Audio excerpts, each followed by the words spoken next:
Michael, are you disappointed that you're going for a championship and this is also hanging over you?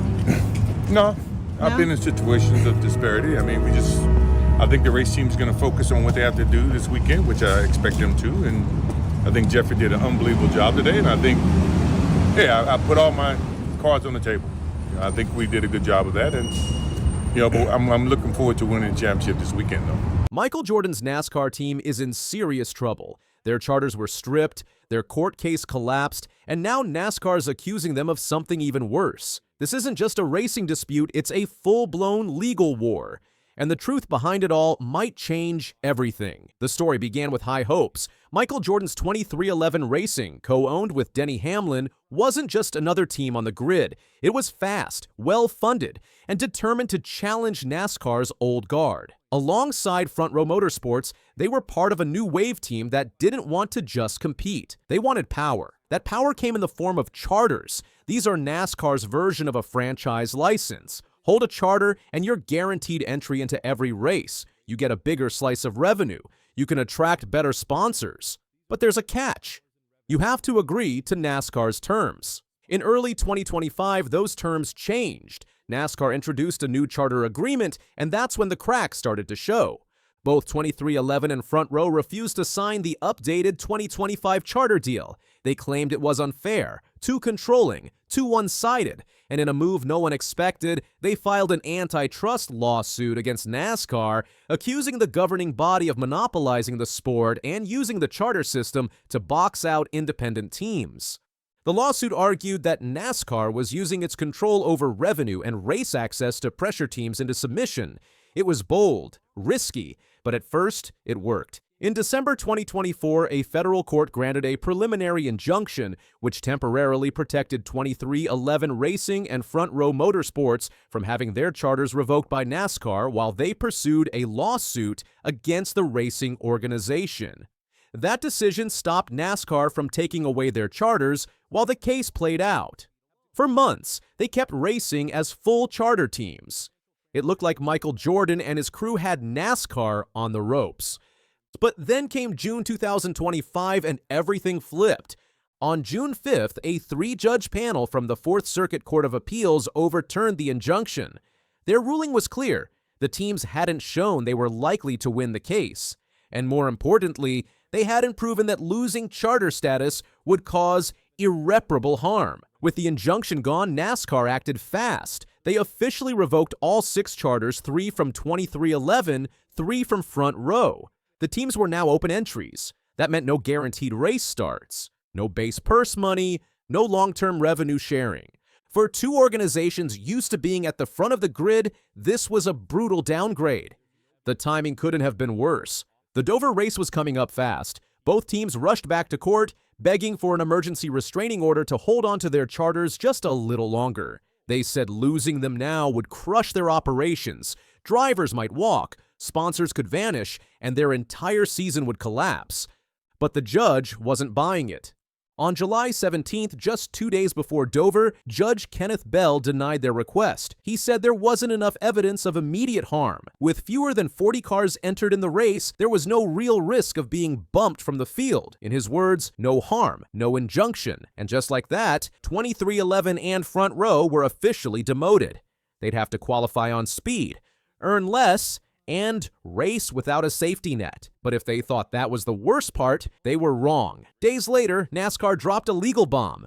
In a new court filing, they accused 2311 and Front Row of crossing the line, saying the teams had submitted manufactured evidence and false sworn declarations to back their emergency motion.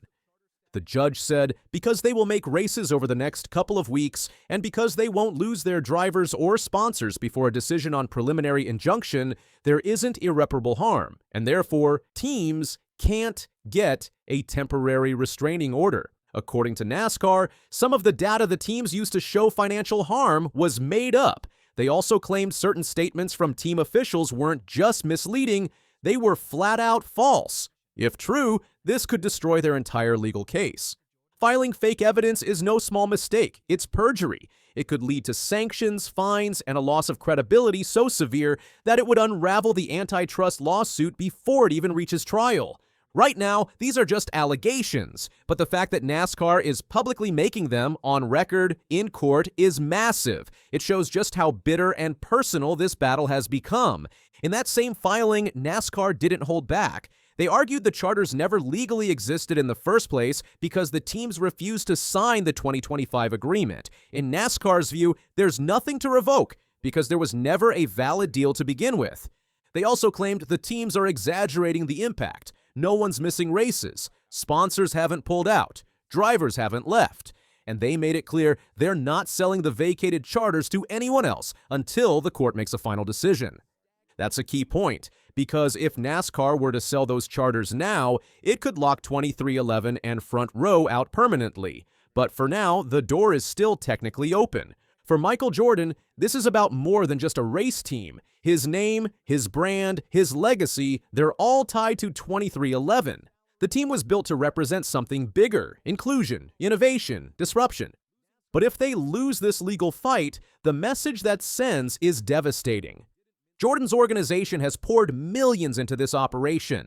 They've built competitive cars, won races, signed major sponsorships, but without charters, they're operating on shaky ground. Every week becomes a gamble. It also puts Denny Hamlin in a tight spot. As a co-owner and active driver, he's caught between the team's business future and the sport's internal politics. Speaking publicly, he's tried to stay composed, but you can tell the pressure is mounting. The antitrust trial is scheduled for December 1st, 2025. That gives both sides a few months to build their cases and for the court to decide once and for all whether NASCAR is operating as an illegal monopoly.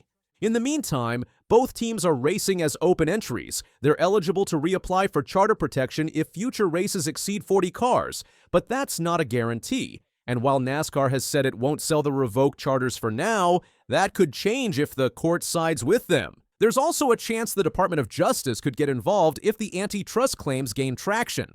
But that's a long shot. For now, the fate of these teams rests entirely on the outcome of the trial. This story started with ambition, with a basketball legend betting big on stock car racing, but it's turned into a legal cage match that could redefine the sport. If 2311 and Front Row win, it could force NASCAR to give up some of its control. But if they lose, the message will be loud and clear. In NASCAR, the house always wins. And for Michael Jordan, that's a legacy-defining moment.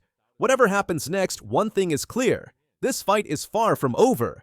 If you made it this far, you know this isn't just a story about racing, it's a battle over power, money, and control at the highest level of NASCAR. So what do you think? Is Michael Jordan's team being unfairly targeted, or did they push too hard and lose everything? Drop your thoughts in the comments because this case could change the sport forever. Make sure to like this video if you want more inside breakdowns on stories the mainstream won't explain, and subscribe for future updates because this legal war is just getting started. And trust me, the next chapter might be even more explosive.